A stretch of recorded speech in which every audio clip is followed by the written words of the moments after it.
He looked straight at me, raised his hand, and slapped me so hard my lip bled. Then he laughed. That laugh wasn't just cruel. It was a message. He thought I was weak. He thought I'd stay quiet, maybe cry, maybe beg. But I didn't. I stood there, stunned, not from the pain but from the realization. This man didn't love me. He didn't even see me as a person anymore. I wasn't his partner. I was someone he thought he could break. But that was the moment something inside me shifted. I didn't scream. I didn't cry. I didn't say a word. I just stared back, calm on the outside but burning inside. If he wanted a victim, he picked the wrong woman. While he went on with his night like nothing had happened, I lay in bed silently planning. Every detail of that moment played in my head on repeat, not because I was scared, but because I needed to remember. I needed to never forget what he had done and what I had to do next. This wasn't about anger. This was about survival, about reclaiming what he tried to take from me. I knew crying wouldn't help. Talking to him wouldn't help. He crossed a line he could never uncross, and I wasn't going to let him pretend it was a mistake or a one-time thing. I knew men like him. They don't stop. They just get better at hiding it. But I wasn't going to give him another chance. He thought he broke me, but all he did was set me free. In that quiet moment after he hit me, I saw my whole life different. I saw how small I had become in this house, how carefully I had walked around him, how I stayed silent to keep the peace. But not anymore. That slap didn't end me. It woke me up. He laughed, thinking it was over. But for me, it was just the beginning. When we first got married, I had a good job. I liked working, I had my own money, and I felt independent. But little by little, he started pushing me to quit. He said things like, "Why work when I can take care of you?" Or "A good wife focuses on the home." At first, it sounded sweet. He made it seem like he wanted to provide and give me an easy life. I thought he loved me and wanted the best for us. After months of hearing it, I gave in. I left my job. He told me I'd be happier without the stress of work, and that we didn't need two incomes. I trusted him. That was my first mistake. Not long after, he started acting different. He questioned how I spent money, even on small things like groceries. He made fun of me for not earning anything. He said I didn't understand how money worked since I wasn't bringing any in. It stung, but I stayed quiet. I thought maybe I was overreacting. Then it got worse. He didn't like me talking to my old coworkers. He said they were a bad influence. He rolled his eyes when I said I miss my friends. Over time, I stopped reaching out. My world got smaller, and I didn't even notice how alone I'd become until it was too late. Every decision had to go through him. He made sure I didn't have much of a voice. But while he thought I was just a housewife with no power, I wasn't blind. I started paying attention. I remembered how to check bank records, how to read credit reports, and how to look through emails and account statements. I wasn't loud about it. I just watched and learned. He never knew I still had access to some of the financial accounts. I had copies of old passwords, security answers, and even a backup of his phone he forgot I made. I wasn't planning anything at first. I just wanted to feel like I wasn't completely in the dark. Looking back, I see now that he didn't want a partner. He wanted someone easy to control. Taking away my job, my friends, and my independence wasn't about love. It was about power. He made me feel like I was lucky to have him, but he was the one who was lucky I stayed so long. And I had already started keeping quiet records of everything, because deep down, I knew one day I'd need them. One night while he was asleep, his phone lit up with a message. I wasn't trying to snoop, but something made me look. It was a woman's name I didn't recognize. The message was flirty, way too personal. I opened the thread and my heart sank. He was calling her by a name that wasn't his. He had made up a fake identity, pretending to be someone else. I kept scrolling. There were dozens of messages, photos, even talk about meeting up. I felt sick, but I didn't cry. I stayed calm and kept reading. That's when I noticed something strange. He sent her screenshots of a payment transfer. The account name wasn't one I recognized. It wasn't any of our joint accounts. I wrote it down. The next day, while he was out, I opened our laptop and went digging. After some searching, I found it, an online account in his name only, hidden under a separate email address. He had been moving money into it quietly for months. He thought I wouldn't know how to look. He thought I was too clueless to understand banking systems or search history. But I did. I took screenshots of everything, transfers, logins, even dates that matched the messages he sent to her. Every click he made left a trail, and I followed it carefully. I saved it all to a flash drive and locked it away. That same week, I found a quiet, experienced lawyer. I didn't tell anyone. I met her during the day, told her everything, and showed her what I had. She didn't seem shocked. It was clear she'd seen this before. She told me to keep collecting proof, but not to say a word to him. It wasn't just about the cheating anymore. It was about the lies, the money, the secrets he thought I'd never uncover. Instead of falling apart, I felt more awake than I had in years. I wasn't weak. I wasn't stupid. I was ready. Every message, every dollar he tried to hide, it was all turning into evidence. and soon I'd use it all. The morning after he hit me, I woke up before the sun. My lip was sore, but my mind was clear. I didn't feel scared anymore. I felt steady, like I knew what I had to do. He had gone to work as if nothing had happened. No apology, no guilt, just silence like it never happened. That told me everything I needed to know. There was no fixing this. It was over. I didn't waste time. I got dressed and called a locksmith. I told him it was urgent. He came within an hour. I didn't give a long story. I just said I needed new locks and only one key. While he worked, I packed up a few of his things into a box and left them by the door. I didn't touch anything else. I didn't want him claiming damage or saying I took what wasn't mine. I was smart about every move. After the locks were changed, I called the landlord and explained what happened. I kept my voice calm. I told them I needed the keys changed and wanted it on record that he no longer lived here. They didn't ask too many questions, but they agreed. I also made sure to keep a copy of the receipt from the locksmith and the email from the landlord. I wanted everything documented. Then I checked the cameras. We had a doorbell cam he'd forgotten about. I made sure it was working. I wanted proof if he tried anything. I also sent the lawyer a message to let her know what I'd done. She said I was making the right move and reminded me to stay quiet. No warning, no goodbye. Just action. The rest of the day felt long. I kept looking at the clock, waiting for him to come home. My heart beat faster as the sun went down, but I wasn't afraid. I just didn't know what his reaction would be. Around 6, I heard his car pull up. Then his footsteps. Then the doorknob shaking. He tried to open it, but the new lock held tight. He knocked hard. Then louder. He started yelling my name. I didn't answer. I stood on the other side of the door, silent. He banged harder, confused, then angry. But this time, it was his turn to feel powerless. I had all the control now, and he didn't even know how much. He thought I would still be there, waiting like always. But I was done waiting. That house wasn't his anymore. It was mine. After I changed the locks, I sat down with my laptop and started the next part of my plan. I had everything ready, screenshots, account numbers, login details. I knew what I had to do, and I wasn't going to waste time. He had control for too long. Now it was my turn. First, I logged into our joint bank accounts. I moved my part of the money into a new account that only I could access. Then I froze the joint accounts completely. He wouldn't be able to use a single dollar from them. I also made sure to alert the bank to deny any transactions from his side without my written permission. Next, I blocked every card we had together. Credit cards, store cards, anything with both our names. I called and told them to freeze the accounts.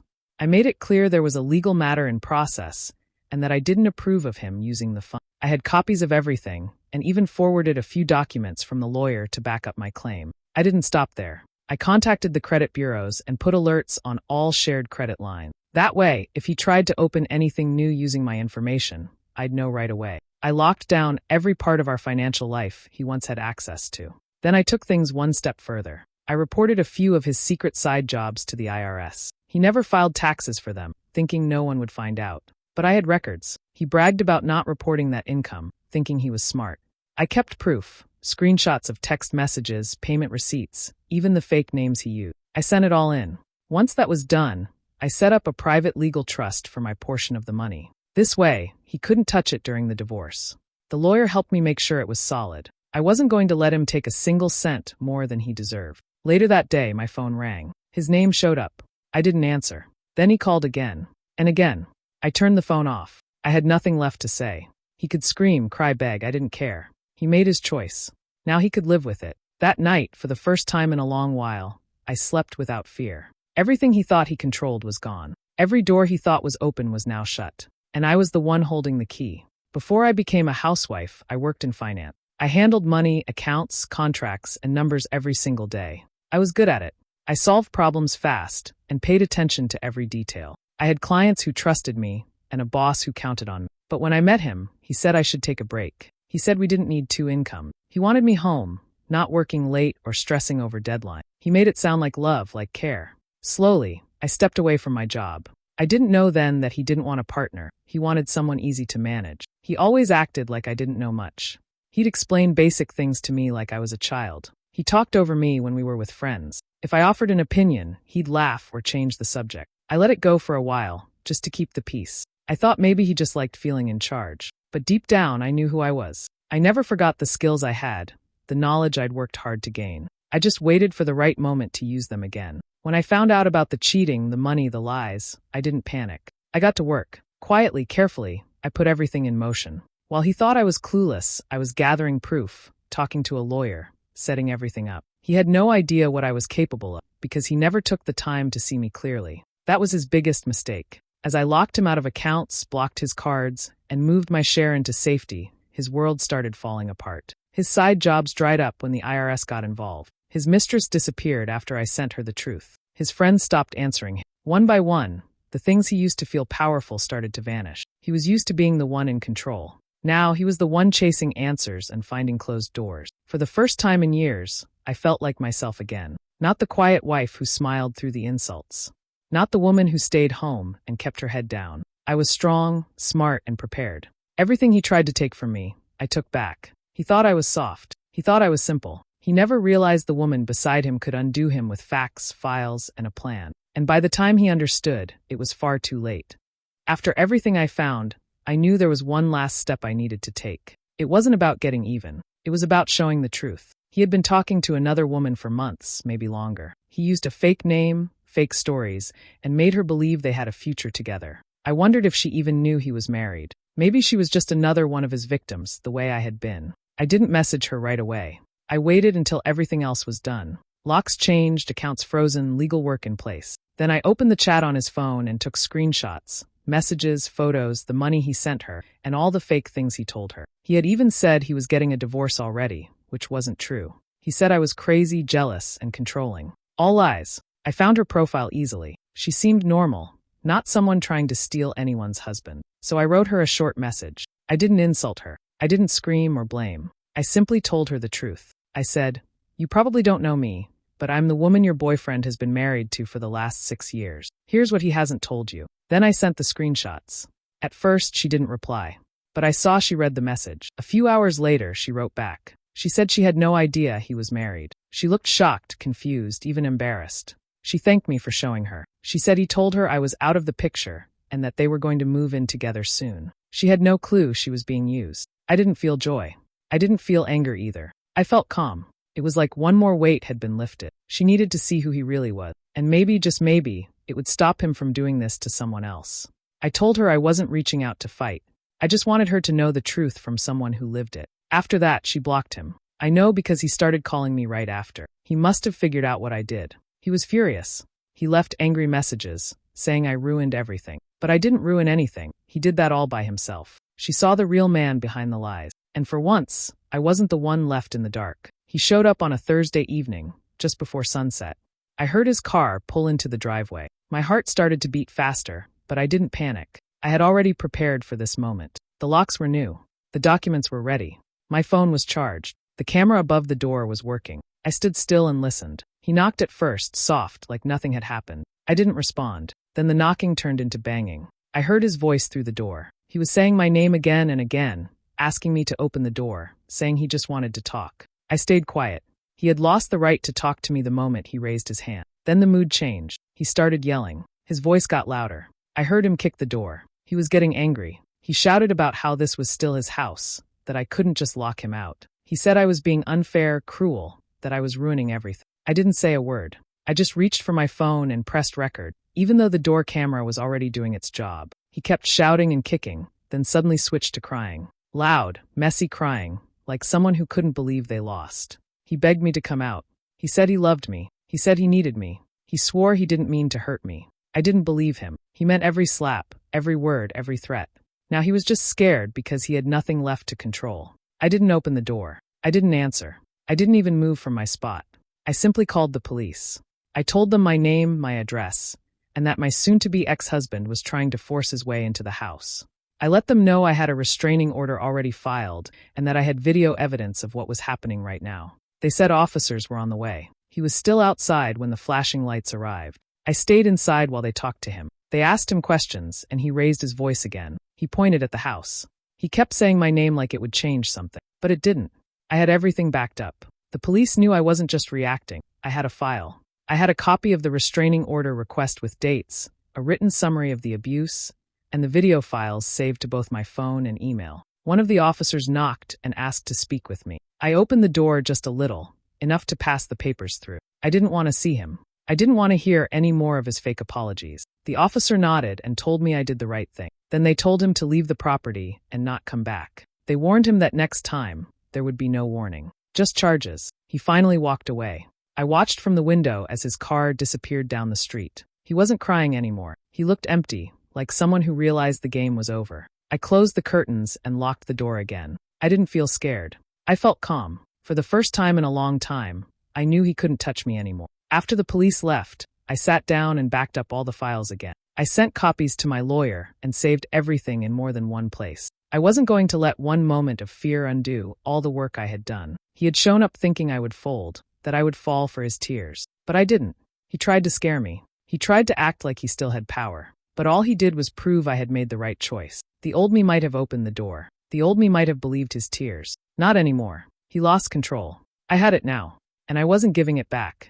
Court day came faster than I expected. I walked into the courtroom feeling nervous but ready. My lawyer had everything. I had proof of the abuse, the cheating, the secret money, and how he tried to hide things. I wasn't afraid to face him anymore. I sat tall, quiet, and watched him walk in. He looked tired. He avoided my eyes. He knew what was coming. He didn't expect me to be this prepared. He thought I would fall apart. He thought I would cry or beg. But I didn't. I had documents. I had screenshots. I had video from the doorbell camera, messages between him and the other woman, and financial records he never thought I'd find. I handed them all to my lawyer weeks before, and we went through every detail. The judge listened carefully. My lawyer explained how he pushed me to quit my job, made me depend on him, and then betrayed me. She showed how he moved money to a secret account and never reported extra income. She even showed how he tried to force his way back into the house after I locked him out. Everything was calm, clear, and professional. No yelling, just facts. He tried to speak, tried to twist things around, but it didn't work. He lied, and then we showed the truth. His face turned red. At one point, he raised his voice, and the judge warned him to stop. He looked around the room like someone drowning. No one helped him. No one believed his excuses. The judge finally made a decision. I kept the house. I got legal custody of everything that was rightfully mine. He was ordered to pay alimony. The judge even brought up the unreported income and said it would be sent to the proper authority. He was left with nothing but debt and shame. As we left the courtroom, he didn't say a word. He just looked at me like he didn't recognize who I was. And maybe he didn't. He never knew the real me. He only saw what he wanted, a quiet woman who stayed in line. But that version of me was gone. I had fought back, and I had won. Outside the courthouse, my lawyer smiled and said, "You did everything right." I felt something I hadn't felt in years, peace. It wasn't just about the house or the money. It was about getting my voice back. I had been silenced for so long, made to feel small. But in that courtroom, I stood tall. I was heard. I went back to my house, the house that was now mine alone. I walked through each room and felt the weight lift off my shoulders. It was no longer a place of fear. It was a place of freedom. I didn't have to look over my shoulder. I didn't have to walk on eggshells. I could breathe. The next day, I changed the paint in the bedroom. I threw out old things he left behind. I played music, opened the windows, and let the light in. It felt like a new beginning, because it was.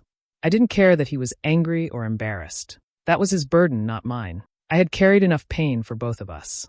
Now it was his turn to deal with the mess he created. He tried to destroy me, but I came back stronger. He tried to hide his secrets, but I found every single one. He walked into court thinking he could still win, and he walked out with nothing. I didn't just survive him, I ended him. And I did it with truth, patience, and a plan. Now, I own the home he once ruled, and I'm building a life he will never be part of again. When I look back at everything I went through, I don't feel regret. Not for freezing the accounts. Not for changing the locks. Not even for taking him to court and watching him lose. I only regret not doing it sooner. I waited too long.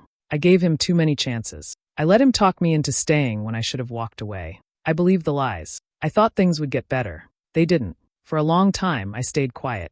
I didn't fight back. I kept my head down. I told myself this was just how life was. I thought love meant being patient, forgiving, and holding on. But now I know love shouldn't hurt. It shouldn't make you feel small. It shouldn't leave you walking on eggshells, afraid of the next outburst. He tried to turn me into someone I wasn't. He wanted control. He wanted silence. He got used to me saying nothing, doing what I was told, putting his needs first.